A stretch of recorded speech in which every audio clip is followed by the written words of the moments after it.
I caution everyone to be careful in answering that question, especially if you're quick to say no to that question. If your quick answer is no, then you're not really being true to your own nature. You're not being true to how God actually created you, because part of being created in the image of God and being in his likeness means being created with so many of God's character traits. Just as we have been, I'll just pull out the common one that we know, it's created to love. We have also been created to have anger. God is a loving God, yet he is also an angry God. In fact, if God was not loving, or I should say, if God wasn't angry at all, then he wouldn't be loving. Hopefully I'll make sense of all that. So if somehow a person's void of anger, just no anger in their life at all, then there's something not working correctly in the central void of anger. I've never met somebody totally void of anger. And if they are, they're maybe kind of in a vegetative state as far as that area of emotions goes. And if you're a follower of Jesus Christ, it's quite fitting that you have anger towards certain things in life. And I'll get into that later on in my message. Hopefully I'll bring the understanding. But the further question that needs to be asked is, do you have within you? Or simply put, do you deal with anger in a way that's displeasing to God when certain situations arise in life? And then further reflect, the questions get longer and deeper. Further reflect on the question, are the things that make you angry? I'm already assuming that you realize you get angry at times. Do you get angry over justifiable things? In other words, is your anger due to unrighteousness? Is your anger due to injustice, as was the prophet Habakkuk? Are the things that you get angry about the same things that make God angry? See, that's where I think there's a righteous anger. But back to the question of, do you have problems with anger management? Again, if you're quick to answer, no. I don't think I have temperament issues. Once again, there's a good chance that you're not being completely honest with you. I kind of look at that as the equivalence of saying, I never commit sin. Which I don't believe that if anybody ever tells me. And mind you, I've met a couple of people who have told me that as far as sin. But I find it hard to believe that anyone never deals with anger in an unrighteous, ungodly way. And I'll scratch the surface on that also as I get through this lesson. But I've chosen a text from Ephesians 4 because it specifically states the word anger. And it goes on with how to deal with anger and what not to do when anger after coming to Jesus Christ. Just a reminder in case you don't know it, a believer should be acting very different than an unbeliever. If you're a believer in Jesus Christ, your standard has changed and your actions in life should be different. So with that said, a believer needs to act very differently than the unbeliever, even in dealing with anger. Because we're in an angry society. We're in an angry society. And again, anything that goes on in a society impacts the church. So we need to be careful in Ephesians 4, verse 17 to 32. So this I say and affirm together with the Lord, that you walk no longer as the Gentiles also walk in the futility of mind, being darkened in understanding, excluded from the life of God because of the ignorance that is in them, because of the hardness of their heart. And they, having become calloused, have given themselves to sensuality for the practice of every kind of impurity with greediness. But you did not learn this in Christ. If indeed you, and that you be renewed in the spirit of your mind, and put on the new self, which is in the likeness of God, has been created in righteousness and holiness of truth. Verse 25, therefore, laying aside falsehood, speak truth, each one of you with his neighbor, for we are members of one another. when it becomes lustful, and what is done with those lusts. When a man or a woman has little to no control over their sexual appetite, they engage in things like premarital sex, extramarital sex, pornography, homosexual activity to constantly satisfy that strong desire. And I think most of us would say that if somebody is out of control with their sexual appetites, they need to stop or they need to get it out of control. The hot-tempered person needs some help if it's constantly causing problems. The person who's constantly exploding and even hurting others because of their unbridled anger, it can't be just passed off and say that's just how they are, get used to it. No, they need help if they're doing hurt with their anger. Anyone who has emotions, whatever they may be, anybody who has emotions or desires that are out of control need the help of the Lord first and foremost to get it under control, and more than just anger. But I started with verse 17 very deliberately, because verse 17 says, no longer walk as the Gentiles. Again, this applies to so many areas of life. No longer walk as the Gentiles, and that was just wording for a believer, don't live like an unbeliever. Don't walk like the unbelievers do. Don't live like them anymore. Before coming to Christ, this is the way you used to live, but now that you're his child, you don't have to live like that any longer, and that includes in the realm of anger. Ignorant, don't have a hardness of heart. In other words, don't have an insensitivity towards sin. A lot of times, believers, they commit a sin once, it might be the first time, and they feel very bad about it at first. But then if they do it again, and again, and again, the heart becomes hardened to the point that they can start doing something and never think about it anymore, never bothered, never convicted. That's a hardness of heart, and we don't want to go that way. A hard heart means that any sin that we have in our life, and since Christ was sinless, any sin that we have in our life, we didn't learn it from Christ. Christ can stand as many parents do and say, he or she, they didn't get that from me. That's not how I taught them. That's their old sinful nature.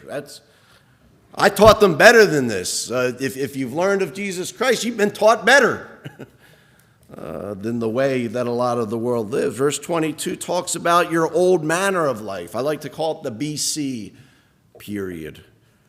For me, it went up to 23 BC. Warrior or sexually lustful, a drunkard, a liar, a thief, whatever it may be, we're to lay these things aside after we've come to Jesus Christ. Verse 23 says, be renewed in the spirit of your mind. That's where the change has to take place first. Be renewed in the spirit of your mind. And the Christian life should be a constant process of learning new ways. No matter what age you are, the Christian life should be a process of learning, a lifelong process, but it's a process that should start upon faith in Christ and continue into the day we die. We're never past the stage of learning. We're never beyond improvement in our Christian life. So I take a pause to ask a question. Are you constantly allowing Christ to renew your mind? Are you constantly allowing Christ to renew your mind? Ask yourself this question. He wanted you to stop behaving, or a thing that he wanted you to start doing. Has there been any improvement in you over the last year? That's a tough thing to take inventory on, isn't it? But try to take it. Are you allowing Christ to constantly work in your life? Because, it's real easy to fall into spiritual complacency, especially for us who have been a believer for a while. It's easy to fall into spiritual complacency, somehow become no longer aware of work that still needs to be done in our life. But we need this, the renewing of the mind is supposed to take place Put on the new self, which is in the likeness of God. I've become a firm believer in replacement theology. Anybody familiar with replacement theology? Oh, okay, one person. All right, well, I've become a firm believer in replacement theology. I firmly believe in a theology that teaches us to lay aside the garbage of sin and self and replace it with godly thinking and godly living. That's what I mean. I know other people have a different term for theology. I hold to, and when your theology is right, then your practical living becomes right. So all the way back to, when somebody says, well, I can't help it. Not just about anger, but I've heard it about anger and a lot of things. When you hear somebody say pertaining to something in their life, I just can't help it. I was born this way. It's part of my design. It's part of my makeup. I was born with anger. I was born with this sexual tendency, as I mentioned earlier. And that may be true. Maybe you were born with that old sinful self and pick up on your new nature in Christ. That's what he's speaking of up until what I've read in Ephesians chapter 4. So all that to say, if the cause of anger issues is because the fact that you were born with a bend towards rage, you need to allow God to go to work on your mind and convict you and straighten out that bend that you may have. I was reading the story of Ben Carson, and many of you probably know who he is. He tells the story. Ben was just a kid, I think a young teenager, and he tried to stab another kid. Fortunately, I think the belt buckle of the kid blocked the knife. But that's how bad his anger was, and realized he was facing trouble. But I'll just give the brief story. Not long after, he said that he started reading the book of Proverbs.